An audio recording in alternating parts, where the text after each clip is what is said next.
ਪੀੜ੍ਹੀਆਂ ਇਸ ਪਲ ਨੂੰ ਯਾਦ ਕਰਨਗੀਆਂ, ਜ਼ਿਕਰ ਕਰਨਗੀਆਂ ਕਿ 28 ਮਈ 2023 ਨੂੰ ਦੇਸ਼ ਦੀ ਨਵੀਂ ਪਾਰਲੀਮੈਂਟ ਦਾ ਉਦਘਾਟਨ ਹੋਇਆ ਸੀ ਤੇ ਉੱਥੇ ਵੀ ਜ਼ਿਕਰ ਹੋਏਗਾ ਕਿ ਆਮ ਆਦਮੀ ਪਾਰਟੀ ਨੇ ਉਸ ਦਾ ਬਾਈਕਾਟ ਕੀਤਾ ਸੀ।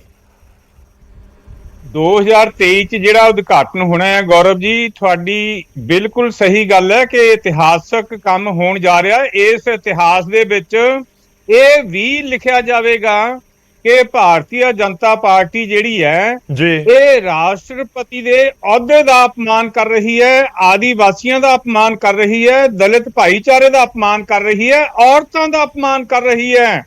ਰਾਸ਼ਟਰਪਤੀ ਦਾ ਅਹੁਦਾ ਜੈਬੰਦ ਸਿੰਘ ਜੀ ਨੂੰ ਮੈਂ ਇਹ ਗੱਲ ਯਾਦ ਕਰਾਉਣਾ ਚਾਹੁੰਦਾ, ਤੁਸੀਂ ਜੈਬੰਦ ਸਿੰਘ ਜੀ ਇੱਕ ਡਿਸਿਪਲਿਨਡ ਫੋਰਸ ਦੇ ਵਿੱਚ ਆਫੀਸਰ ਰਹੇ ਹੋ, ਤੁਹਾਨੂੰ ਤਾਂ ਬਾਖੂਬੀ ਪਤਾ, ਬੱਚੇ ਨੂੰ ਭਾਰਤ ਦੇ ਨੂੰ ਪਤਾ ਆ ਕਿ ਰਾਸ਼ਟਰਪਤੀ ਕੌਣ ਹੁੰਦਾ ਆ। ਸਭ ਤੋਂ ਵੱਡਾ ਸੰਵਿਧਾਨਕ ਹੈਡ ਜਦੋਂ ਰਾਸ਼ਟਰਪਤੀ ਸਹੁੰ ਚੱਕ ਲੈਂਦਾ ਆ, ਉਹ ਕੋਈ ਕਿਸੇ ਪਾਰਟੀ ਦਾ ਜਾਂ ਕਿਸੇ ਹੋਰ ਦਾ ਨੁਮਾਇੰਦਾ ਨਹੀਂ ਹੁੰਦਾ। ਨਰਿੰਦਰ ਮੋਦੀ ਜੀ ਪ੍ਰਧਾਨ ਮੰਤਰੀ ਸਾਹਿਬ ਅੱਜ ਵੀ ਭਾਰਤੀ ਜਨਤਾ ਪਾਰਟੀ ਦੇ ਮੈਂਬਰ ਨੇ, ਅੱਜ ਵੀ ਸਿਪਾਹੀ ਨੇ, ਆਰਐਸਐਸ ਦੇ ਜਨਸੰਘ ਦੇ ਅੱਜ ਵੀ ਸਿਪਾਹੀ ਨੇ, ਨਾਲ ਪ੍ਰਧਾਨ ਮੰਤਰੀ ਵੀ ਨੇ। ਤੇ ਰਾਸ਼ਟਰਪਤੀ ਤਾਂ ਗੌਰਵ ਜੀ ਰਿਟਾਇਰ ਵੀ ਜਦੋਂ ਹੋ ਜਾਂਦੇ ਆ, ਉਹ ਸਿਆਸਤ ਵੱਲ ਮੂੰਹ ਹੀ ਨਹੀਂ ਕਰਦੇ। ਸਭ ਤੋਂ ਵੱਡੀ ਸਤਿਕਾਰਤ ਸ਼ਖਸੀਅਤ, ਸਭ ਤੋਂ ਵੱਡਾ ਸਤਿਕਾਰਤ ਅਹੁਦਾ, ਚਾਹੇ ਤਨਖਾਹਾਂ ਦੇ ਹਿਸਾਬ ਨਾਲ ਦੇਖ ਲਓ, ਚਾਹੇ ਹੋਰ ਪਾਸਿਓਂ ਦੇਖ ਲਓ, ਸੰਵਿਧਾਨ ਦੇ ਅਨੁਸਾਰ ਸਭ ਤੋਂ ਵੱਡਾ ਤੇ ਸਤਿਕਾਰਤ ਸੰਵਿਧਾਨਕ ਅਹੁਦਾ ਰਾਸ਼ਟਰਪਤੀ ਹੈ। ਔਰ ਪਾਰਲੀਮੈਂਟ ਦੇ ਵਿੱਚ ਰਾਸ਼ਟਰਪਤੀ ਦੇ ਭਾਸ਼ਣ ਨਾਲ ਹੀ ਸਾਰਾ ਕੁਝ ਹੁੰਦਾ, ਜਿੱਦਾਂ ਸੂਬਿਆਂ 'ਚ ਗਵਰਨਰ ਦੇ ਭਾਸ਼ਣ ਨਾਲ ਹੁੰਦਾ ਆ। ਸੰਵਿਧਾਨਕ ਹੈਡ ਤੋਂ ਉਦਘਾਟਨ ਕਰਾਉਣਾ ਚਾਹੀਦਾ ਆ। ਉਹਨਾਂ ਨੂੰ ਸੱਦਿਆ ਤੱਕ ਨਹੀਂ ਗਿਆ। ਕੋਈ ਪਤਾ ਨਹੀਂ ਕਿਹੜੀ ਨਫ਼ਰਤ ਜਾਂ ਕਿੱਥੇ ਇਹਨਾਂ ਦੇ ਵਿੱਚ ਹਿਟਲਰ ਸ਼ਾਹੀ ਆਈ ਹੋਈ ਆ। ਇਹ ਛੋਟੀ ਮੋਟੀ ਗਲਤੀ ਨਹੀਂ ਹੈ। ਜੈਬੰਦ ਸਿੰਘ ਜੀ ਆਪਣੀਆਂ ਖੂਬੀਆਂ ਆਪੇ ਗਿਣੀ ਜਾਂਦੇ ਆ।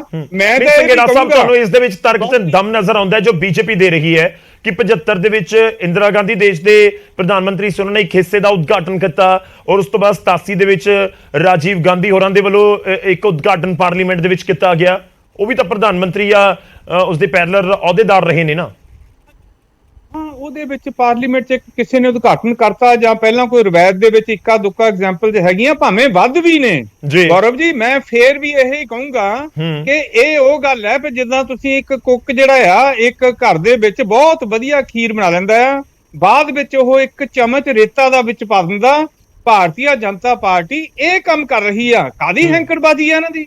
ਐਲਾਨ ਕਰਨ, ਰਾਸ਼ਟਰਪਤੀ ਜੀ ਕਰਨਗੇ, ਇਹਦੇ ਚ ਇਹਨਾਂ ਦਾ ਮਾਣ ਸਤਿਕਾਰ ਹੋਰ ਵਧੇਗਾ। ਆਪਾਂ ਨੂੰ ਉਹ ਗੱਲ ਕਰਨੀ ਚਾਹੀਦੀ ਆ ਜਿਹੜੀ ਸਾਰੇ ਲੋਕਾਂ ਨੂੰ ਜੱਚਦੀ ਆ। ਪ੍ਰਧਾਨ ਮੰਤਰੀ ਦੇ ਉਦਘਾਟਨ ਕਰਨ ਤੋਂ ਕੀ ਦਿੱਕਤ ਹੈ? ਤੁਸੀਂ ਇਹ ਲੋਕਾਂ ਨੂੰ ਸਮਝਾ ਦਿਓ ਕਿ ਪ੍ਰਧਾਨ ਮੰਤਰੀ ਉਦਘਾਟਨ ਕਰ ਰਹੇ ਨੇ, ਇਸ ਦੇ ਨਾਲ ਤੁਹਾਨੂੰ ਕੀ ਦਿੱਕਤ ਹੈ? ਪ੍ਰਧਾਨ ਮੰਤਰੀ ਵੀ ਚੁਣੇ ਹੋਏ ਨੇ ਨਾ, ਦੇਸ਼ ਦੇ ਲੋਕਾਂ ਨੇ ਚੁਣਿਆ ਉਹਨਾਂ ਨੂੰ। ਗੌਰਵ ਜੀ ਲੋਕਾਂ ਨੇ ਚੁਣਿਆ, ਉਹਨਾਂ ਨੂੰ ਉਦਘਾਟਨ ਕਰਨ ਲਈ ਨਹੀਂ ਚੁਣਿਆ, ਉਹਨਾਂ ਨੂੰ ਪ੍ਰਧਾਨ ਮੰਤਰੀ ਬਣਨ ਲਈ ਚੁਣਿਆ। ਪਰ ਉਹਨਾਂ ਨੂੰ ਰਾਸ਼ਟਰਪਤੀ ਦਾ ਜਿਹੜਾ ਆ ਉਹਦੇ ਉਸ ਅਹੁਦੇ ਦੀ ਮਾਣ ਸਤਿਕਾਰ ਨੂੰ ਘਟਾਉਣ ਲਈ ਨਹੀਂ ਚੁਣਿਆ। ਉਹਨਾਂ ਨੂੰ ਸੰਵਿਧਾਨ ਦੀਆਂ ਧਾਰਾਵਾਂ ਦੀ ਉਲੰਘਣਾ ਕਰਨ ਲਈ ਨਹੀਂ ਚੁਣਿਆ। ਉਹਨਾਂ ਨੂੰ ਡੈਮੋਕ੍ਰੇਸੀ ਦੇ ਜਿਹੜੇ ਮਿਆਰ ਹੈਗੇ ਆ ਉਹਨਾਂ ਨੂੰ ਨੀਚੇ ਗਿਰਾਉਣ ਲਈ ਨਹੀਂ ਚੁਣਿਆ।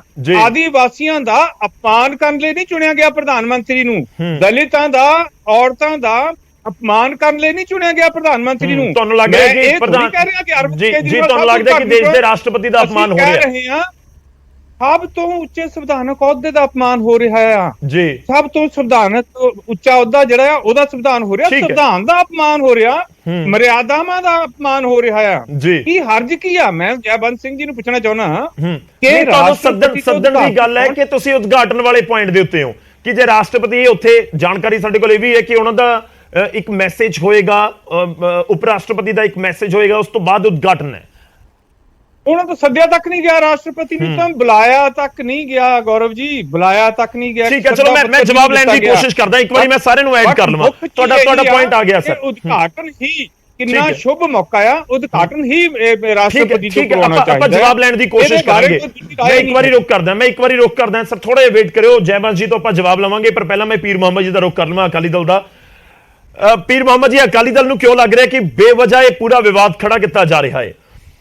ਇਹ ਤੁਸੀਂ ਵੀ ਸਮਝਾ ਦਿਓ, ਕਿਉਂਕਿ ਕਾਂਗਰਸ ਤੇ ਆਮ ਆਦਮੀ ਪਾਰਟੀ ਕਹਿ ਰਹੀ ਹੈ ਕਿ ਦੇਸ਼ ਦੇ ਰਾਸ਼ਟਰਪਤੀ ਨੂੰ ਨਾ ਸੱਦਣਾ, ਉਹਨਾਂ ਦੇ ਹੱਥੋਂ ਉਦਘਾਟਨ ਨਾ ਕਰਵਾਉਣਾ, ਜੋ ਸੰਵਿਧਾਨਿਕ ਅਹੁਦੇ ਦੇ ਉੱਤੇ, ਦੇਸ਼ ਦਾ ਸਭ ਤੋਂ ਵੱਡਾ ਸੰਵਿਧਾਨਿਕ ਅਹੁਦਾ, ਉਸ ਦਾ ਅਪਮਾਨ ਹੋ ਰਿਹਾ ਦੇਸ਼ 'ਚ।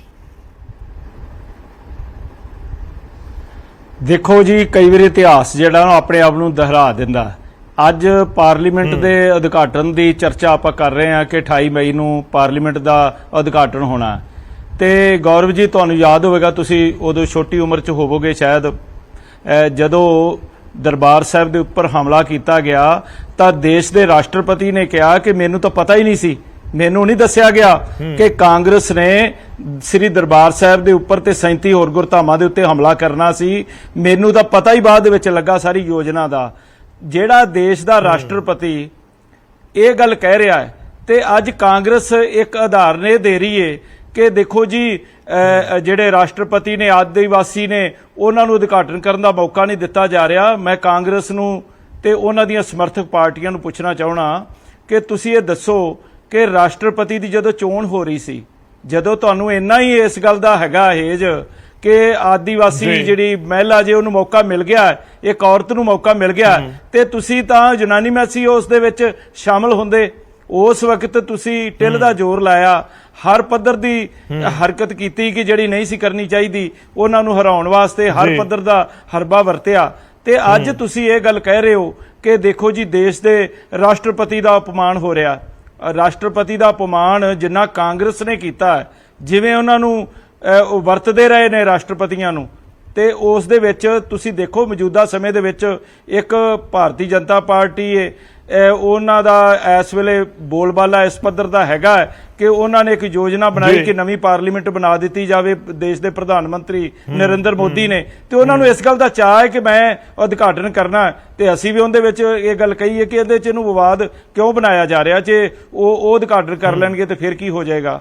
ਸੋ ਇਸ ਗੱਲ ਦੇ ਵਿੱਚ ਜਿਹੜਾ ਤੁਹਾਡੇ ਵਿਰੋਧੀ ਕਾਂਗਰਸ ਤੇ ਆਮ ਆਦਮੀ ਪਾਰਟੀ ਕਹਿ ਰਹੀ ਹੈ ਕਿ ਸੱਦ ਨਹੀਂ ਰਹੇ ਰਾਸ਼ਟਰਪਤੀ ਨੂੰ, ਤੁਹਾਨੂੰ ਲੱਗਦਾ ਕਿ ਕੋਈ ਦਿੱਕਤ ਨਹੀਂ ਇਸ ਦੇ ਵਿੱਚ ਕਿ ਰਾਸ਼ਟਰਪਤੀ ਨੂੰ ਸੱਦਿਆ ਨਹੀਂ ਤਾਂ ਅਕਾਲੀ ਦਲ ਨੂੰ ਕੋਈ ਦਿੱਕਤ ਨਹੀਂ ਲੱਗ ਰਹੀ?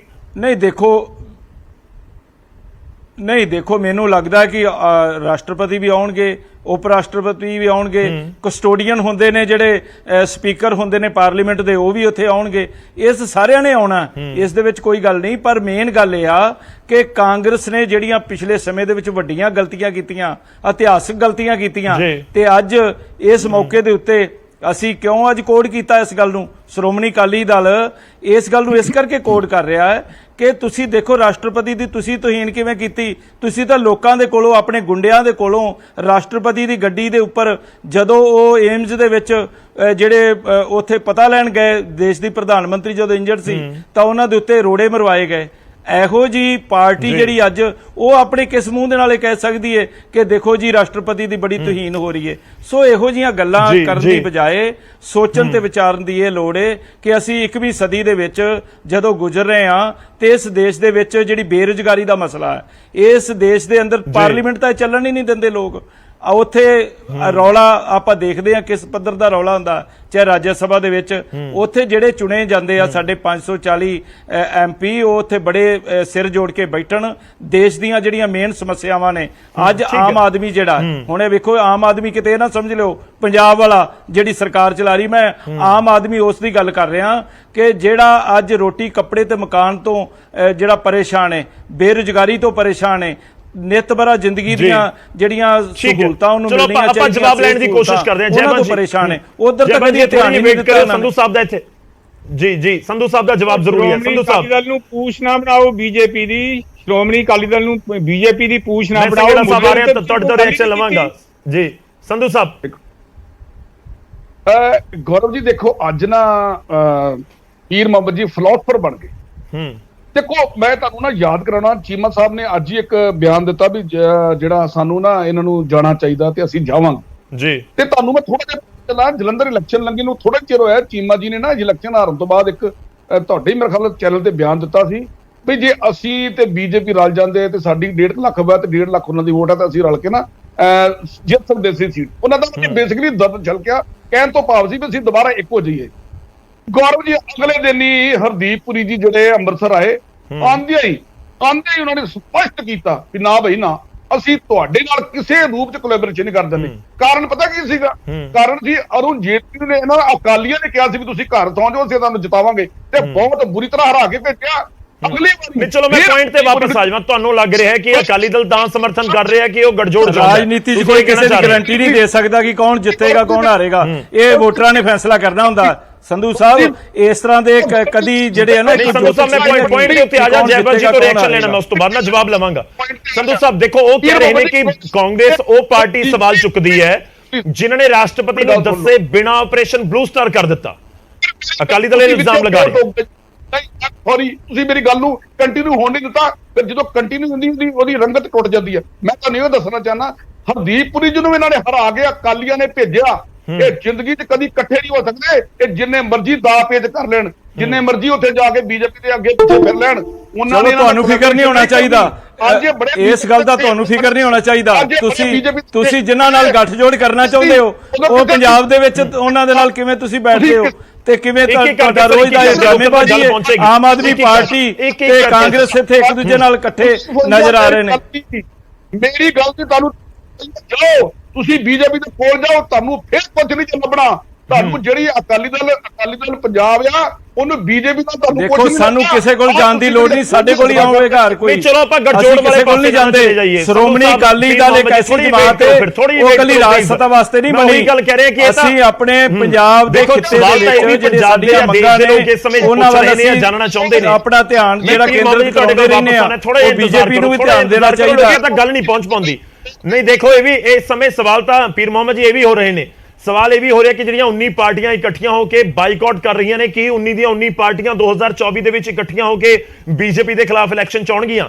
ਤਾਂ ਇਸ ਦਾ ਵਾਈਸ ਵਰਸਾ ਦੂਜੇ ਪਾਸੇ ਵੀ ਪਹੁੰਚਦਾ ਕਿ ਜਿਹੜੇ ਵੱਲੋਂ ਸਮਰਥਨ ਕੀਤਾ ਜਾ ਰਿਹਾ ਬੀਜੇਪੀ ਦਾ ਜਾਂ ਉਦਘਾਟਨ ਸਮਾਗਮ 'ਚ ਸ਼ਾਮਲ ਹੋ ਰਹੇ ਨੇ ਕਿ ਗੌਰਵ ਜੀ ਇਕੱਠੇ ਹੋਣਗੇ। ਇਹਨਾਂ ਨੇ ਦਿੱਲੀ ਦੇ ਵਿੱਚ ਜਦੋਂ 2014 ਦੇ ਵਿੱਚ ਗੌਰਵ ਜੀ ਜਦੋਂ 2014 ਦੇ ਵਿੱਚ 28 ਮੈਂਬਰ ਬਣੇ ਸੀ, ਵਿਧਾਇਕ ਬਣੇ ਸੀ ਅਰਵਿੰਦ ਕੇਜਰੀਵਾਲ ਦੀ ਅਗਵਾਈ ਦੇ ਵਿੱਚ, ਤੇ ਉਦੋਂ ਇਹਨਾਂ ਨੇ ਸਮਰਥਨ ਦੇ ਕੇ ਦੇਖਿਆ। ਫਿਰ ਕੁਝ ਸਮੇਂ ਬਾਅਦ ਹੀ ਉਹਨਾਂ ਦਾ ਸਮਰਥਨ ਵਾਪਸ ਲੈ ਲਿਆ। ਸਰਕਾਰ ਜਿਹੜੀ ਹੈ ਉਹ ਟੁੱਟ ਗਈ। ਇਹੋ ਜਿਹੀਆਂ ਗੱਲਾਂ ਜਿਹੜੀਆਂ ਨੇ ਕਾਂਗਰਸ ਨੇ ਜਿਹੜੀ ਪਿਰਤ ਪਾਈ ਹੈ, ਉਹ ਪਿਰਤ ਜਿਹੜੀ ਹੈ ਉਹਨੂੰ ਕਈ ਵਾਰੀ ਦੁਹਰਾਇਆ ਜਾਂਦਾ। ਸਮੇਂ ਦੀਆਂ ਸਰਕਾਰਾਂ ਨੂੰ ਮੈਂ ਉਹੀ ਕਹਿ ਰਿਹਾ ਨਾ ਕਿ ਆਪਾਂ ਪੂਰਾ ਪਟਾਕੇ ਹੋਰ ਪਾਸੇ ਚਲੇ ਜਾਵਾਂਗੇ।